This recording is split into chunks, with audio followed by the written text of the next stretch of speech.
तो जो नफरत की पाठशालाएं इस सरकार, इस विचारधारा के तहत इस देश में चलाई जा रही हैं, उसके प्रधानाध्यापक को शर्म आनी चाहिए, माफी मांगनी चाहिए इस देश से, और यह नफरत का कारोबार अब बंद करना पड़ेगा।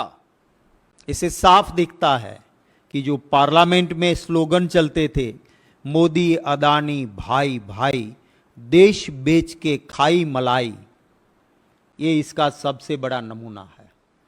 अगर आप भाई मुक्त भ्रष्टाचार नहीं करते हो, अगर आप खाते नहीं, खाने देते नहीं, तो आपके नाक के नीचे ये कैसे हो सकता है? मतलब साफ है कि आप आधा सच बोलते हो कि मैं खाता नहीं, खाने देता नहीं।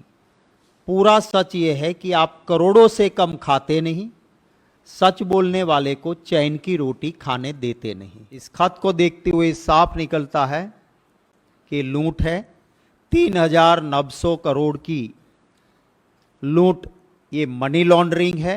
तो वो किसके कहने से दिए गए? चीफ मिनिस्टर के कहने से, प्रधानमंत्री के कहने से, या किसके कहने से दिए गए थे? उसका जवाब हम मांगते हैं। और ये भी पावर परचेज एग्रीमेंट के, तो ये पैसे किसके ऊपर जाएंगे? हमारे उन गुजरातीज के ऊपर जिन्होंने भाजपा की सरकार बनाने में मदद की थी। ऐसे गुजरातीज के ऊपर ये पैसे 3,900 करोड़ जा रहे हैं। गलत पैसे लिए हैं, गलत तरीके से लिए हैं। बताएं, मोदी जी आ जाएं, दोस्त के लिए बचाव में वही आते हैं, तो आएं और बताएं देश को कि क्यों ये हुआ। और 5 साल तक आपने ये पैसे जाने दिए। 5 साल के बाद आप जब सुप्रीम कोर्ट की कमेटी, हिडनबर्ग की रिपोर्ट, हमारी आरटीआई जाती है, तब अपनी खाल बचाने के लिए लेटर लिखते हो। जो नफरत की पाठशाला इस देश में चलाई जा रही है,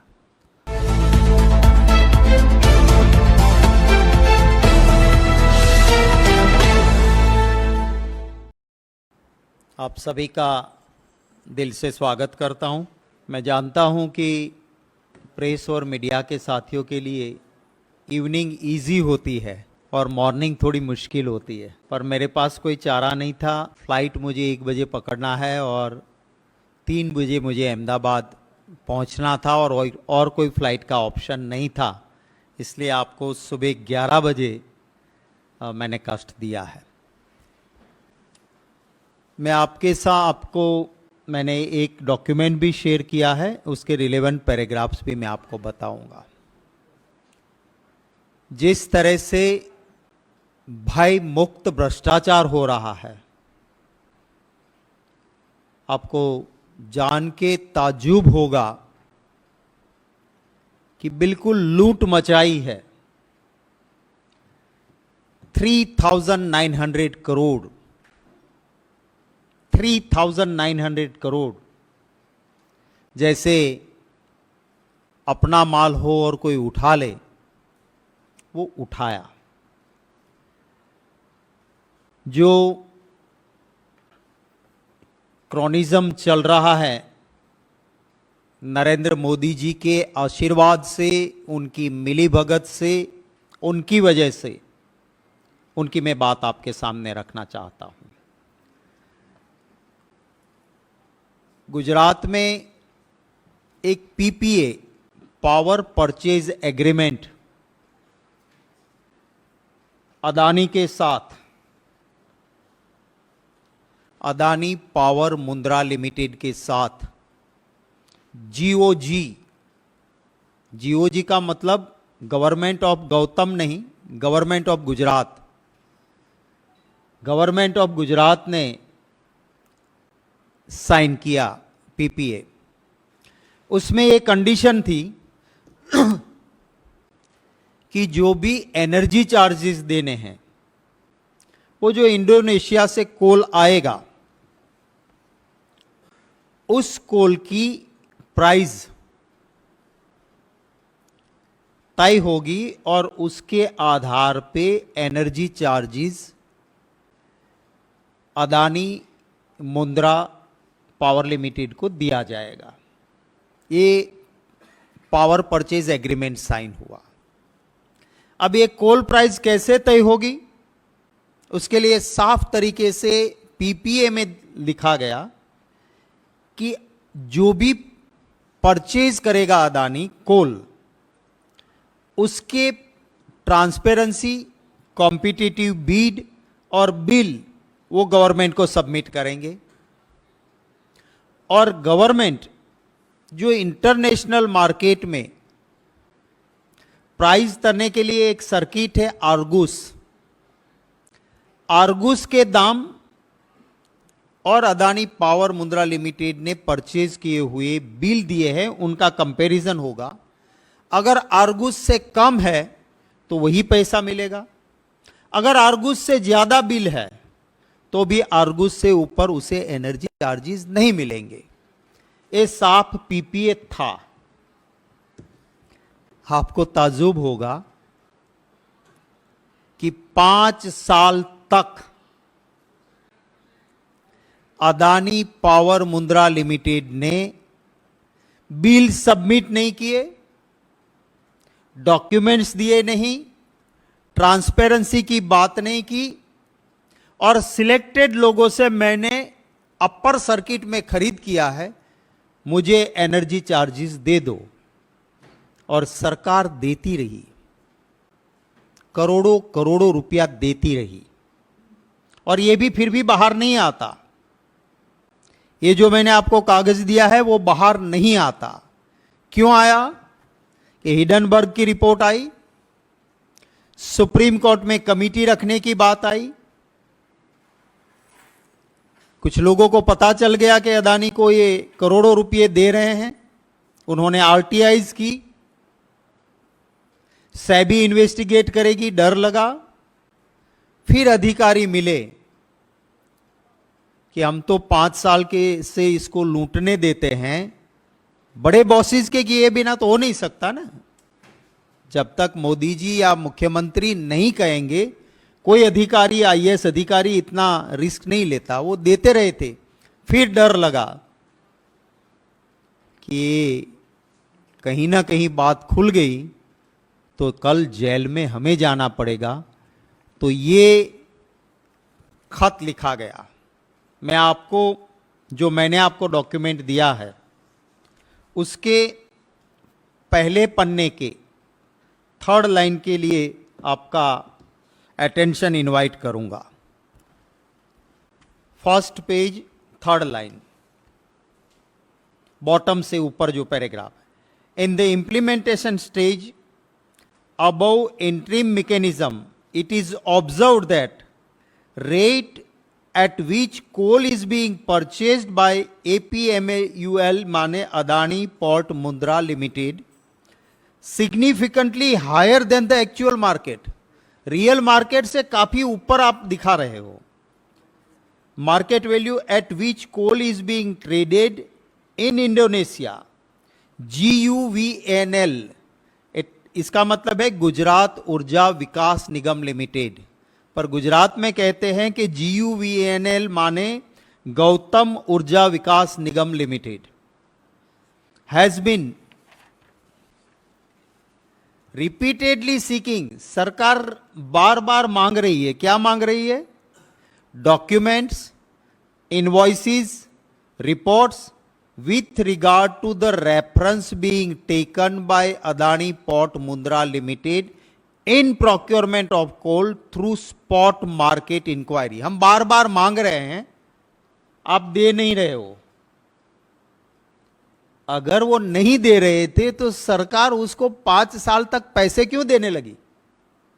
नाउ मैं आपको सिर्फ टाइम बचाने के लिए रिलेवेंट पैराग्राफ्स में, माने 2nd पेज पे 3रे पारा पे आप आ जाइए, 2nd पेज के 3rd पैराग्राफ पे यहां लिखा है, it is mention that energy charges paid admissibly by GUVNL for the period from 15th October 2018 to 31st March 2023, माने 5 साल तक is around 13,802, 13,802 करोड़ रुपए हमने आपको दे दिए हैं. Considering surge base rate on 13 June 2022, around 12,364 crores, while payable amount as per the Argus rate, ये कहते हैं कि हमने 13,802 करोड़ आपको दे दिए, आपने कोई बिल सबमिट नहीं किए थे. जब आर्गूस के रेट देखे तो हमारा कैलकुलेशन बनता है कि आपको हमें देना था सिर्फ 9,902 करोड़. आगे ये लिखा है उन्होंने, considering the Argus index as a base rate work out to around 9,902 crore. GUVNL submission and request under the petition was to consider only prudent cost of the coal. सही प्राइस हमें करनी थी. हमने आपको 13,802 करोड़ रुपया दे दिया, हकीकत में आपका बनता था 9,902 करोड़, माने 3,900 करोड़ आपको हमने ज्यादा दे दिए. फिर वो कहते हैं, इसके नीचे वाले पैराग्राफ पे आ जाइए. The matter with regard to the interim mechanism for ad hoc payment was examined by the board of GUVNL and need was failed to review the methodology in the interim mechanism in the view of excess payment made to Adani port Mundra limited. अब ये request करते हैं इनको, ये request करते हैं इनको कि आपको 5 साल में हमने 3,900 करोड़ ज्यादा दे दिए हैं, उसको आप वापिस करो. अगर सुप्रीम कोर्ट की कमेटी नहीं बनती, अगर हिडनबर्ग की रिपोर्ट नहीं आती, अगर कुछ लोग RTI नहीं करते, तो ये खत लिखते नहीं और 3,900 करोड़ अदानी को गवर्नमेंट के पैसे, और ये भी पावर परचेज एग्रीमेंट के, तो ये पैसे किसके ऊपर जाएंगे? हमारे उन गुजरातीज के ऊपर जिन्होंने भाजपा की सरकार बनाने में मदद की थी. ऐसे गुजरातीज के ऊपर ये पैसे 3,900 करोड़ जा रहे हैं. हमारी मांग है कि ये और कुछ नहीं है, मनी लॉन्ड्रिंग है. इस खत को देखते हुए साफ निकलता है कि लूट है. 3,900 करोड़ की लूट, ये मनी लॉन्ड्रिंग है. और इसके लिए क्या वहां पे ईडी को नहीं जाना चाहिए? कहां वहां पे CBI को नहीं जाना चाहिए? सेबी जो इन्वेस्टिगेट कर रही है, क्या ये सेबी के लिए भी जरूरी नहीं है कि इसको इन्वेस्टिगेट करें? हमारा दूसरा सवाल है कि कोई अधिकारी 5 साल तक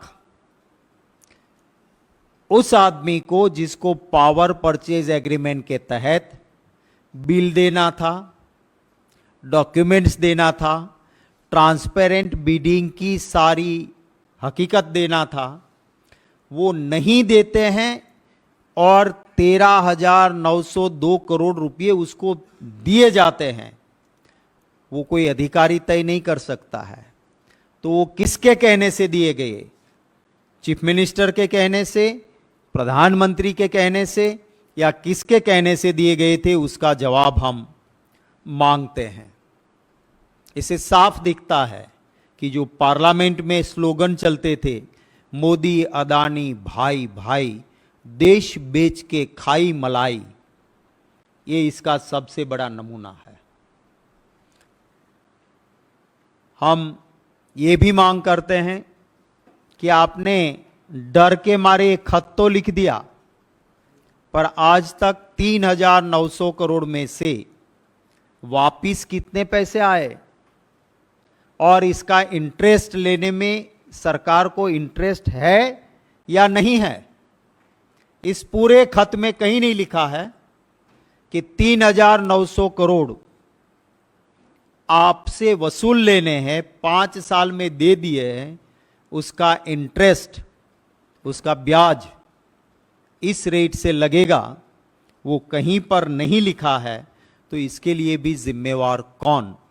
ये कुछ हमारे सवाल हैं। आपके कोई प्रश्न होंगे तो उनका स्वागत है। देखिए, जब आपको पता होगा कि मई में हिडनबर्ग की रिपोर्ट, सुप्रीम कोर्ट की कमेटी, सेबी की कमेटी और हमने भी आरटीआई करवाई थी, तो हड़बड़ी में उस वक्त एक कागज लिख दिया। उसके बाद हमारी डिमांड है कि वी आर नाउ इन अगस्त, तो आपने इसके कितने वसूल किए?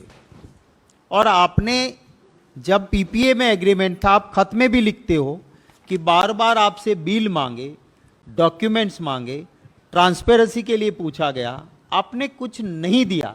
तो जब कोई भी नहीं देता है तो 5 साल तक आप पैसे क्यों देते रहे? अगर हम कोई किसी के जरिए मार्केट में से मोबाइल मंगवाते हैं और हमको लगता है कि इसकी प्राइस ज्यादा है, हम कहते हैं कि भैया पैसा तेरा बनता है, बिल दे, पैसे ले जा। और अगर वो बिल नहीं देता है, हम पैसे नहीं देते हैं।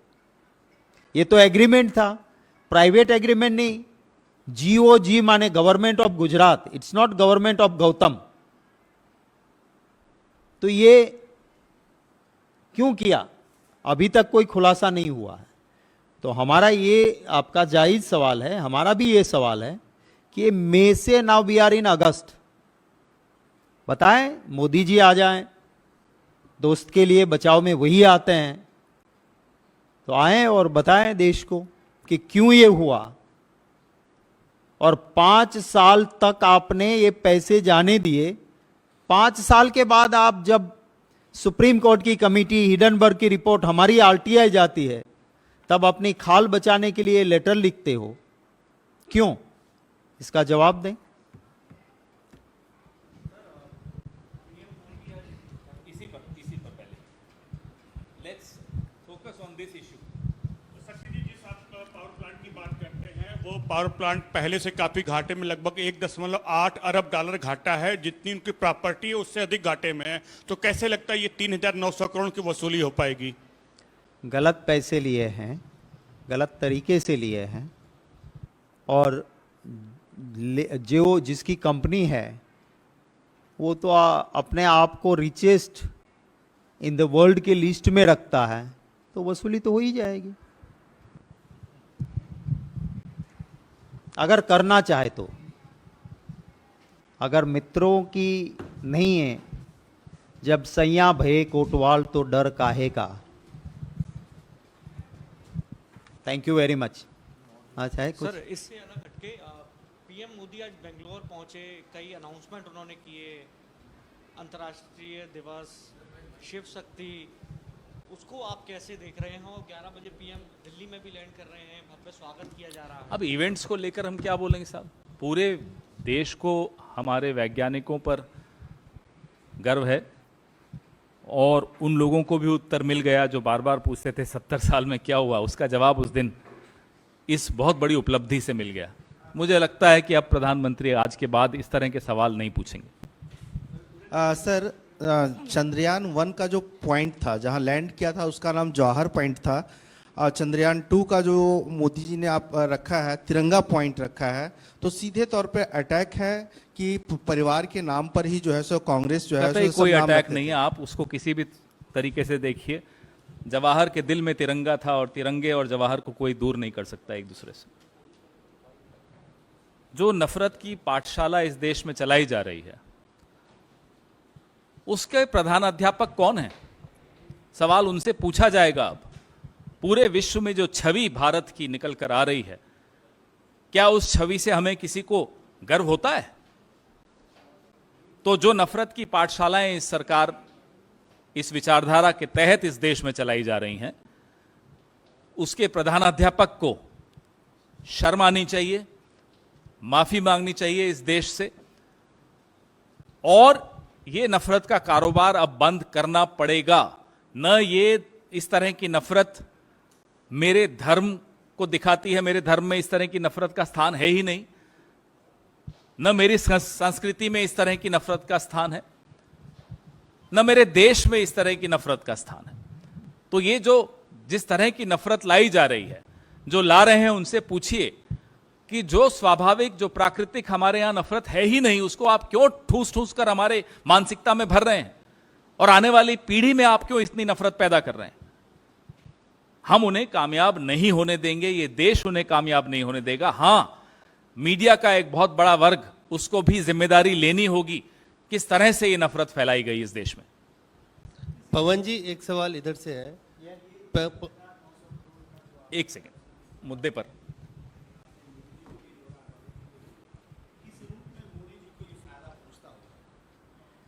देखिए, मोदी जी गुजरात से आते हैं,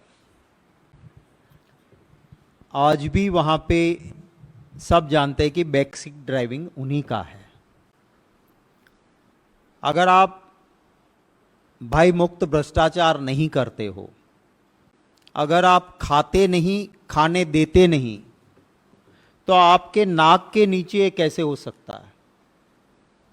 मतलब साफ है कि आप आधा सच बोलते हो कि मैं खाता नहीं, खाने देता नहीं। पूरा सच ये है कि आप करोड़ों से कम खाते नहीं, सच बोलने वाले को चैन की रोटी खाने देते नहीं। ये सच्चाई है।